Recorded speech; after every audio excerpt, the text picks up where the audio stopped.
Hello po mga kababayan, kamusta po kayong lahat? And once again, welcome back to another episode of Simply Talkies Vlog. Ang pag-uusapan natin mga kababayan ay ito pong ginawang sectoral meeting ng Pangulong Bongbong Marcos sa Department of Agriculture. Kasi po mga kababayan, alam nyo naman, may mga ilang mga issues ang nagsosurface na kung saan yung overproduction po ng mga agri-products natin, no? Yung isa nga diyan tulad nitong si Buwakang Ina, no? Sinisisi na naman po ang ating gobyerno at si First Lady Lisa Marcos, si Ninang, na siya daw po ang may kakagagawan niyan. Yung pagtatapon o pamimigay ng mga repolyo, no, mga gulay ng mga farmers hindi na po nabibili kaya pinamimigay na lang, ay kasalanan po ni Ninang Lisa. Kasi sinasabi ng Buwakang Inang ito na true smuggling daw po. Di ba sabi niya, smuggler daw ang Ninang Lisa. So, biniblame po nito kay Ninang Lisa yang overproduction ng mga agri-products, no?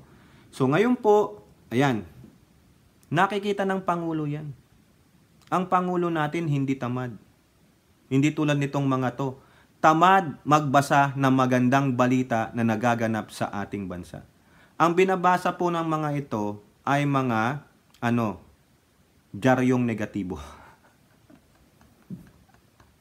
Yung magandang balita, iti-twist nila. Ayan. So kahapon po mga kababayan, nagkaroon ng sectoral meeting sa Malacanang regarding, isa nga dyan ay ang Department of Agriculture. Pero bago po tayo magsimula, tayo po ay magbibigay pugay sa lahat ng ating channel members, mga followers, subscribers, nagla-likes and nagsishare ng ating videos. Maraming salamat po sa inyo. At ganoon rin po sa mga nagko-komento, no? Maraming salamat dahil kahit papano nagbibigay saya po kayo, pataba sa ating puso na meron palang mga supporters din na tulad natin sa admin. At sa mga bashers natin, no? Continue lang kasi nanonood naman pala kayo. God bless you all po, no? So dito po sa Presidential Communications Office official Facebook page, no, ang sabi po dito, no, yung synopsis lang yung buod. Para palakasin ang produksyon at kakayahan ng mga kawani sa sektor ng agrikultura, tinalakay ang 3-year plan ng Department of Agriculture sa ilalim ng Masagana. Remember the Masagana 99? Inabot ko po yan. Agri-Food Infrastructure Modernization Program sa sectoral meeting na pinamunahan ni Pangulong Bongbong Marcos. Bahagi rin ng talakayan ang updates sa cold storage at post-harvest facilities sa bansa, mga hakbang para mapaba ang presyo ng pagkain, ang panukalang amyenda sa Philippine Fisheries Code, at ang executive order para sa pagtatag ng Strategic Agriculture and Fisheries Development Zone. Napakaganda po niyan, no? So, ito na po, no, disclaimer. No, kung tayo po ay hindi makakapagsalita ng hindi maganda dito, pagpasensyahan niyo na po at kung maaari kung may mga minors po kayong katabi, palayuin niyo muna o mag-headset po kayo o di kaya manood kayo on your own, no, for adults. At ganun din po, napakaganda po nito na kung saan talagang tutuunan ang ating agrikultura, no? Yung sobra-sobrang ani, ako wala akong problema diyan, no? Ang problema yung paglalagyan ng mga yan. Mamaya malalaman nyo kung bakit. Kasi diba tinalakay nga dito yung updates sa cold storage and post-harvest facilities. Kasi kung maalala nyo rin, nireport na ng Pangulo na 51% na ang natapos nila mga farm to market roads. Yan po yan, no? So ilang libong kilometro na po ang natatapos nila. So hindi titigil ang pamalang ito hanggat yung hindi nila nakakamit yung walang magugutom. Poverty alleviation. Yung sobra-sobrang ani, wala akong problema dyan. Meaning, ang galing nating mag-ano sa agrikultura. The only problem is how the government will be able to help them in a fair manner. Nung kikita rin yung magsasaka. Kaso ang mga katulad nitong mga to, walang binibigay na solusyon. walang binibigay na idea how to combat this overproduction, kundi imamalain ka agad ang gobyerno. O yan, nakita ng gobyernong ito, nagpatawag ang Pangulo, just like what he did on the DepEd, di po ba? It is just a reminder for the DepEd. O ngayon, magkakaroon pa ng Executive Order for Strategic Agriculture and Fisheries Development. Di ba? Tama? Mali. O, sana yung fisheries, wag mag-angkat sa yung BIPAR, wag na kayo mag-angkat sa China, kinukuha rin yan sa atin sa West Philippine Sea. Ang alagaan nyo na lang is to persuade yung mga mangingisda natin, go and fish. Nasa likod nyo kami. We will support you and protect you against the harassment of these Chinese bullies. Ganun po sana. O, ito po. Isa-isahin natin tong articles na ito. Dami po eh. No? Lahat po ito manggagaling sa Presidential Communications Office official website. Okay? Nandyan din po yan sa FB page nila. Punta po tayo sa unang article nitong PCO, base na rin po sa pinag-usapan doon sa meeting. Also, doon po sa maliit na press con after the meeting. Doon po sa press con na yan, nandyan din po sa official Facebook page ng PCO, nandoon si Secretary Francisco Tio Laurel Jr. Diba? Umaten siya to personally answer the questions from the media. Pero, si Tamilmil, yung huling sectoral meeting, after that, nag-press con, wala si Tamilmil. Sinong umaten? Dalawang undersecretary.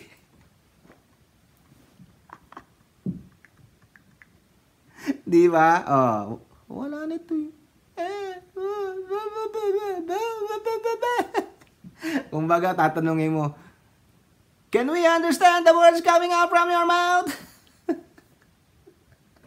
Ni hao, ni hao. Yun lang siguro sabi niya, ni hao, ni hao. Utek, naging inchi ko. Pasensya naman sa mga fans ni Tamilmil, no? Okay, unang-una ito po. PBBM orders. Oh, nagbigay siya ng kautusan.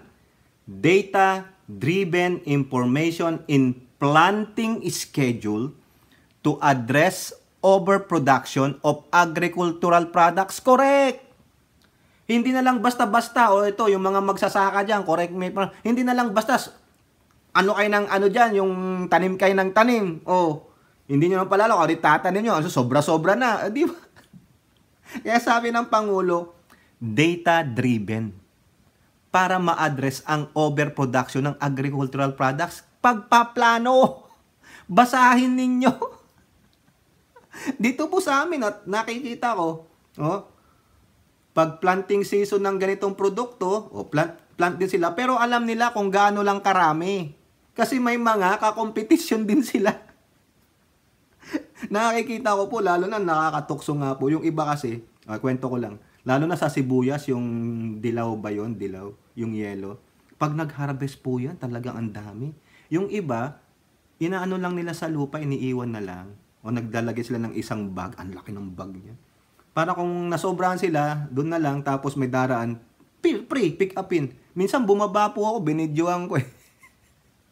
Talaga, lalaki ng yelo, libre, hindi ka naman pagagalitan. Oo, ang babait. Tapos minsan yung kapitbahay ko across the street, nung umuwi kami, sa front door namin, merong isang box ng, yung cantaloupe, ano ba yung cantaloupe sa, melon. Sabi ko sa misis ko, may nagbigay ng melon. That time, hindi mo alam, mamaya, may lason, yung tinusukan pala ng yung prutas. Kaya ang ginawa namin, hindi na lang namin kinain, tinapon namin kasi malay mo, may lason pala yon.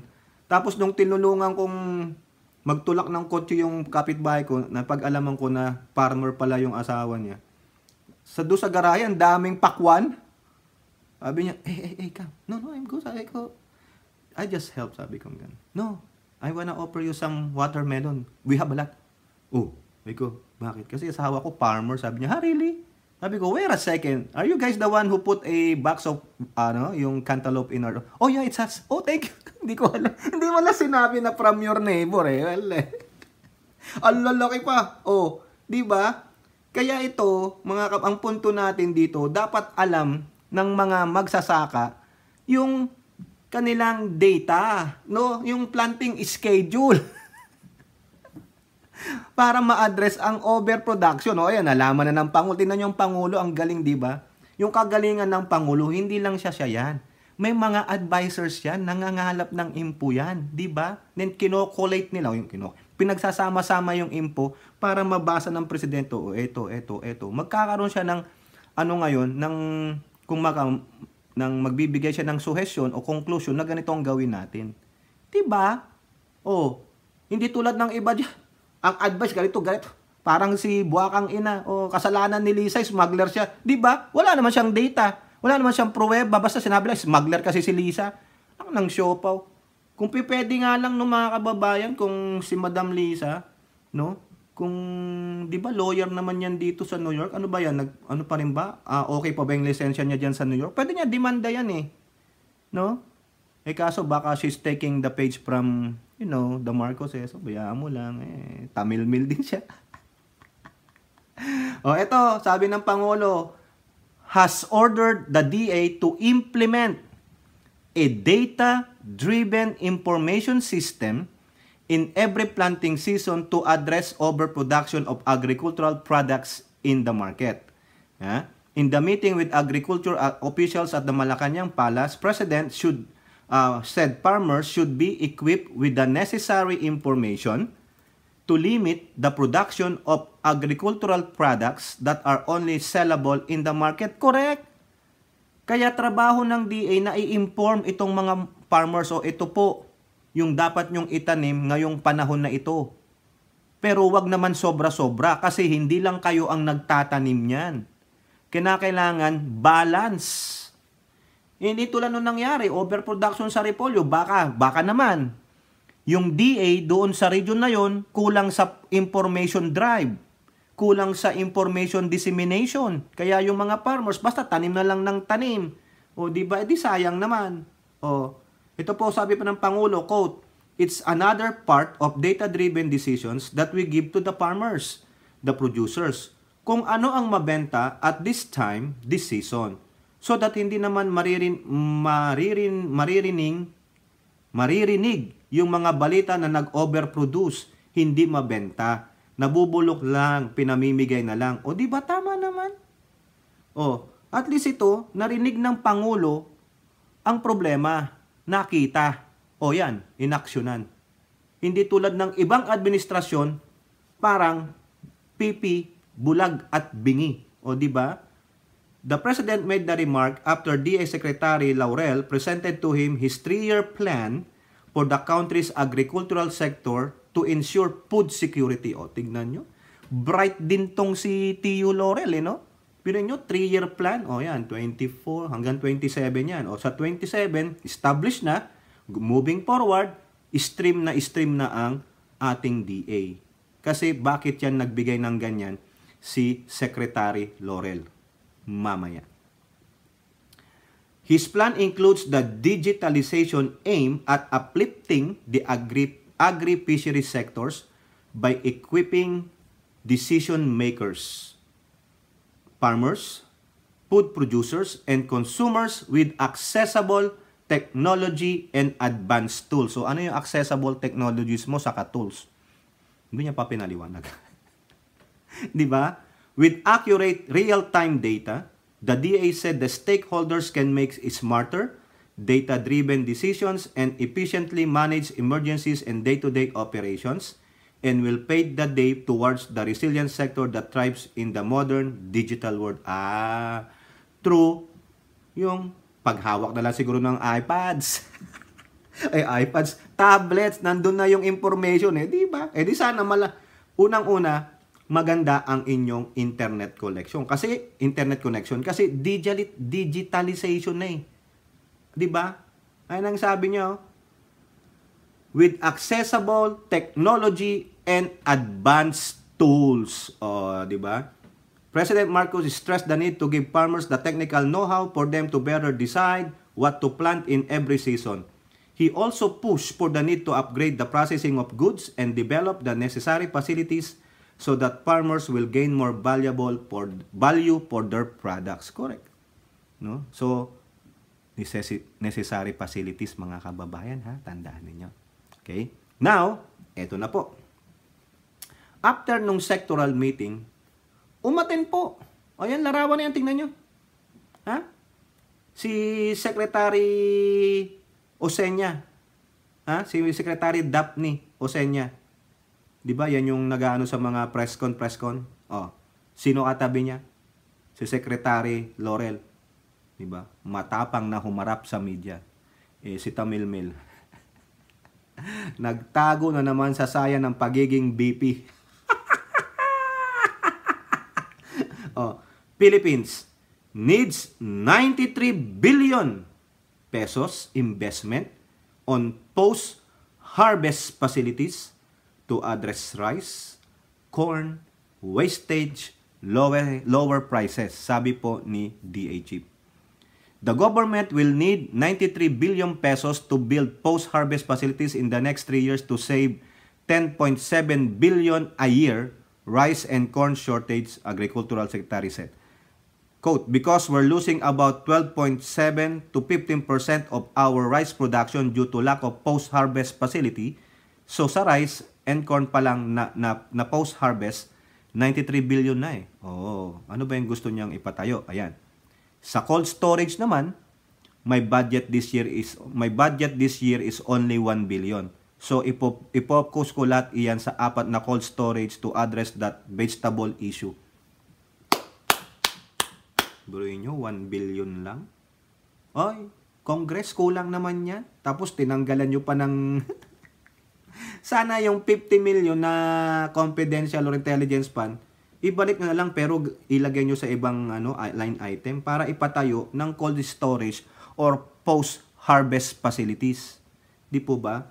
But that can only cover part of Luzon. O tama naman. No, dapat damihan nyo. 4 lang eh. Papagawa niya worth 1 billion. O baka kulang pa nga yan. So, if we try to solve the problem as soon as possible, assuming 2025, I need additional 5 billion to address the vegetable cold storage issue of the whole nation. How to get the money? I'm still new at the government, so I'm still trying to figure that out also. Oh, siguro next budget. Wala po eh. Dapat sa bagay, bago lang siya. Hindi siya nakasama dun sa hearing. Di po ba? Tama po ba yung sa budget hearing nila? Hindi siya nakasama dun? Kawawa naman, no? Oh, Cynthia Villar. Beka naman, next year, dagdagan nyo na to. Ang ganda ng programa niya, 3-year plan. Papatayo ng cold storage, post-harvest facilities. Di po ba? Ano ba yung kanyang 3-year plan para sa masaganang bagong Pilipinas?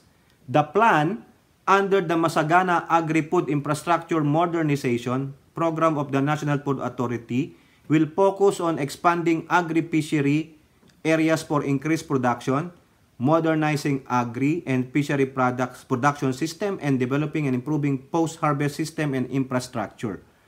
Laurel said that under the 3-year plan, the DL will invest heavily on post-harvest facilities to have more product recovery and to lower the cost of rice and corn. Correct. No? So, kinakailangan niya talagang magpatayo nitong mga facilities na ito, including the infrastructure, yung mga farm-to-market roads. Kasi 51% pa lang yan. Di po ba? Laurel said a post-harvest facility will soon rise in Dingras, Ilocos Norte, which has 120 metric ton capacity. He said the DA is also eyeing to build similar facilities in Concepcion, Tarlac, Dumangas, Iloilo, and Musuan, Maramag, Bukidnon. Under projects being laid out under the MAFIM program includes building 196 dryers, 48 silos, 221 warehouses, 57 rice mills, 24 corn mills, and 638 handling equipment all over the country. Ito po yung sinasabi niya, parte ng 93 billion pesos para po sa post-harvest ng bigas at mais. Bigas at mais pa lang yan. Ayan ang sabi niya kanina nung binasa natin. Di ba? So sa rice and corn pa lang na post-harvest, 93 billion na eh. Tapos, yung cold storage, ang budget niya lang so far ngayon is 1 billion. So, sabi niya, he will maximize that 1 billion to create 4 cold storage para po hindi ma-spoil yung mga vegetables or yung mga fish natin. Kailangan i-store yung mga yan para hindi nabubulok. Di po ba? Ang sabi niya, para ma-complete ko ang pagpapatayo ng cold storage sa buong bansa, I need additional 5 billion pesos. O saan niya kukunin yung budget ngayon? Hindi na pwede naman ng manghingi sa ibang departamento. Bawal po yun. Dapat ang Congress ang mag-alat sa kanya ng ganoong presyo. Di po ba? Kaya, ang ganda po nito, no? Pointed out, the agency has a lot of infrastructure projects to be built like ports, agri-industrial ports, and cold storage facilities to address the vegetables issue that come from time to time from overproduction. Ay, nako, good job. Magampanan mo ito, Secretary Laurel. Nako, sasaluduhan kita ng todong-todo. I liked it. Sorry naman, mga kababayan, for the word, I liked it. Di ba? Ayan na po, no? Hindi natin babasahin ito. Pakita na lang sa inyo yung isang article, no? Pero nabasa na natin. DA to put up cold storage for high-value crops, vegetables to address oversupply. Ayan na po, sinabi na natin yan kanina, no? Pero may nidagdag pa siya dito, Okay, basahin na rin natin sa inyo. That's the main reason why I went to the FTI, yung Food Terminal Incorporation, last Friday to see what is available sa FTI. And to address that situation, yung overproduction o oversupply, we will be building a 5,000 pallet position cold storage for a high-value crops and vegetables to serve only the cooperatives and the farmers in a country para ma-address yan. Kasi ang oversupply situation, while actually, to be honest, that is a matter na dapat ina-address din ng LGU. No? Because na-devolve na nga ang mga agricultural workers to the LGU, so dapat sila nagpa-planning yan ng production and ano. But of course, the national government like the DA should coordinate and plan with them to address this. Correct. Tama. No? Hindi na natin babasahin yung mga iba pa kasi I'm just banking on Secretary Laurel to what he is saying now is very optimistic. Plano yan. Maging optimistic tayo, which is what he is doing. But what right now, ang sinasabi niya, I want to build this. I have a limited budget. Bago lang siya sa gobyerno, he will find ways to get that budget. Ngayon, kung nakikinig ang nasa Kongreso, he have a good plan for the agriculture. Di ba, nirevamp niya nga yan? Di ba? Yung DA. This guy is smart. This guy is capable on his job. Ngayon, sana ang Kongreso tulungan siya para na rin po sa ating mga magsasaka at mangingisda. Kung ayaw nating balahurain ng buwakang ng ito, gamitin ang miserable na kalagayan ng ating mga magsasaka at mangingisda, we have to help the DA. I think Secretary Laurel has yung kagandahan ng kanyang puso yung sa trabaho niya, no? Hindi siya yung mag-corrupt. Kasi sabi ni Escudero, hindi magnanakaw yan. Hindi siya magnanakaw. I am also banking on Senator Escudero's words na hindi magnanakaw ito. Hindi mangungurap, ibig sabihin. Hindi niya nanakawin yung pondo ng DA. So therefore, we have to help this guy. No? Congress, Mig Subiri, Ninong Romualdez, Nong Martin, help him. Magbigay pa kayo ng karagdagang pondo dyan. Make the 5 billion, make it 10 billion. Para dagdagan ng cold storage, hindi lang sa mga agri-products, kundi sa mga isda na rin. Di po ba? Tama, mali. Kulang na kulang tayo sa cold storage. Kulang na kulang tayo sa post-harvest facilities. Ang dami nung binanggit ko kanina, na binanggit niya po. Binasa ko lang po. Hindi po sa akin yun. Di po ba? Pero ako po, nakikita natin, he have a good intention para sa ating agrikultura. Why not support that? Ayan ang para sa bayan. Tama, mali, Senadora Amy. O ikaw, Kung para sa bayan, ito, si Tio Laurel, para sa bayan, why not help him? Give him additional budget, find ways to, kasi kayo lang po ang may mandato na magdagdag ng pondo sa mga departamento. Di po ba? Bawal din mag-transfer ng pondo from one department to another department. Therefore, it's only Congress because you're the one, no, na nagbigay ng pondo. Tama ako, mali ako. Correct me if I'm wrong. Di po ba? Oh, eto pa, mga kababayan, isa na namang assurance sa ating DA. Talagang sisip-sipin ko na tong si Tio Laurel. Huwag ko naman tawaging Ninong. Lahat na lang sila Ninong. Naku naman, hindi naman. Di po tayo kilala ni Secretary Laurel. Iniaangat natin ang DA because this is for our own good. Di ba? Oh, next, dun din sa, ano na yan, press con na yan. Sabi dito, PH has sufficient rice supplies based on latest inventory. Expected grain delivery. Oh, di ba naglibot nga siya sa FTI? Oh, alam niya yan. Inimbentaryo niya na. Oh, okay? Basahin na lang natin yung quote niya. As far as supply is concerned, we have enough supply of rice. December, medyo healthy ang ating stocks. January is healthy. There's additional rice coming. Oh, whether importation or harvest. Wala man natin nag-harvest ngayon. Kasi sabi nila, yung hina-harvest nila ng September of October, hanggang how many days? 120 days? Hindi. Hanggang January, yung harvest na yun So, filled up tayo. Ibig sabihin, puno ang ating warehouse. Oh, sabi niya, may coming pa. Oh. But as far as the rice is concerned, mahirap mapredict. Ang problema yung world price is tumataas no? Dahil sa El Nino. Okay. So what will be the yung immediate solution or long-term solution for that? Dapat meron kang short-term, long-term, and mid-term solution. Ganon. Alam na alam yan ni Secretary. Bright yan Saka experiencado yan. No? Laurel pointed out that even price production countries like Thailand and Vietnam are also experience high rice prices.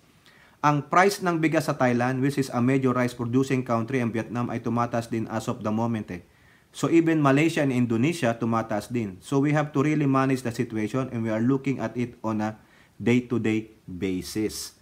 According to Laurel, the country has an ending rice stock of 20 million tons last year and it's eyeing for similar volume this year because of the possible effects of the El Nino phenomenon that is forecasted to persist until April. Okay.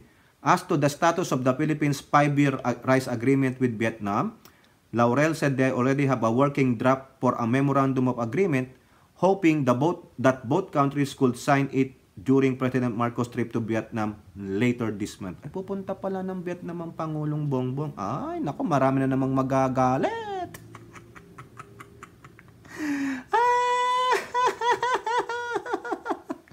Among the salient points of the agreement include providing guarantees to the Philippines of rice supply even during calamity situation.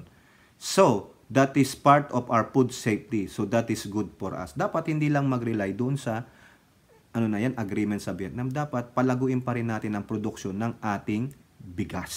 Kasi yan ang staple food natin. Okay, so, tama naman siya. Sinabi niya na, sa mismong bibig niya na, kung magsisinungaling siya, di birahin natin siya na sufficient ang rice supply ayon sa latest inventory. Okay? Ano pa ba dito mga kababayan? No? So, I think okay naman ito, 'di ba? Pagdating sa irrigation, may sinabi rin siya. According to the DA chief, the government has to invest more in farm-to-market roads and irrigation facilities to ensure agricultural products availability at affordable prices. In terms of irrigation system, the government has to invest 1.2 trillion pesos to fully irrigate the country's 1.2 million hectares of unirrigated land. He said, noting accomplishing it could boost the government's rice self-sufficiency goal. So, ayan. Dapat ito, nakikita to ng Congress. No? Biruin nyo yan, 1.2 million hectares of unirrigated land.